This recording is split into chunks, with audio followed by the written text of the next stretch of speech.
Ben ritrovati dalla redazione. Ora è ufficiale: Antonio Gurieri è il nuovo commissario straordinario dell'Autorità di Sistema Portuale del Mare Adriatico Orientale e vice premier e ministro delle Infrastrutture e dei Trasporti Matteo Salvini ha firmato il decreto che dispone la nomina del presidente in pectore dell'Autority, arrivata dopo l'intesa già espressa dal governatore Massimiliano Fedriga, e le audizioni svolte davanti alle commissioni parlamentari di Camera e Senato. Italia in prima linea con India e paesi strategici nel Golfo come gli Emirati Arabi Uniti e l'Arabia Saudita nel progetto del corridoio economico e logistico IMEC, la via del cotone tra le coste europee e la regione dell'Indo-Pacifico. L'ha dichiarato, come riporta l'agenzia Nova, il ministro degli esteri Antonio Tajani nel corso del vertice del Mediterraneo connesso organizzato a Nizza in concomitanza con la terza conferenza delle Nazioni Unite sugli oceani.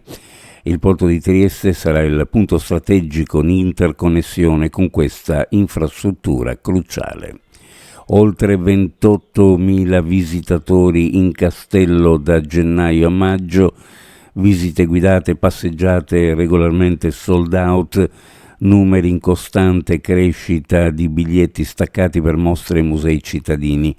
E quanto sta producendo Go 2025, capitale europea della cultura a Gorizia, le cui strutture ricettive hanno registrato un aumento delle presenze turistiche del 19,9% rispetto al 2024. Il traino della capitale europea della cultura, dice l'assessore regionale al turismo Sergio Emidiobini, sta portando esiti molto positivi a Gorizia e nel territorio circostante, sia sul fronte delle presenze turistiche sia per la visibilità nazionale e internazionale della città e della regione.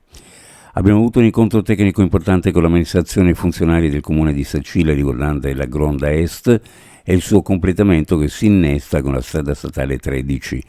Al centro dei lavori un approfondimento su alcuni interventi relativi al piano urbanistico. Lo ha affermato l'assessore regionale alle infrastrutture e territorio Cristina Mirante.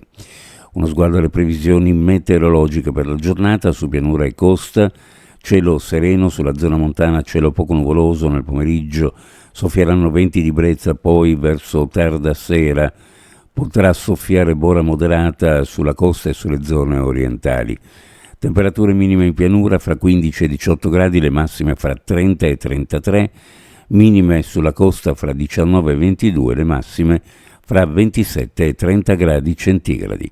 Previsioni a cura di ARPA e FVG Meteo. Ed è tutto per il momento con l'informazione.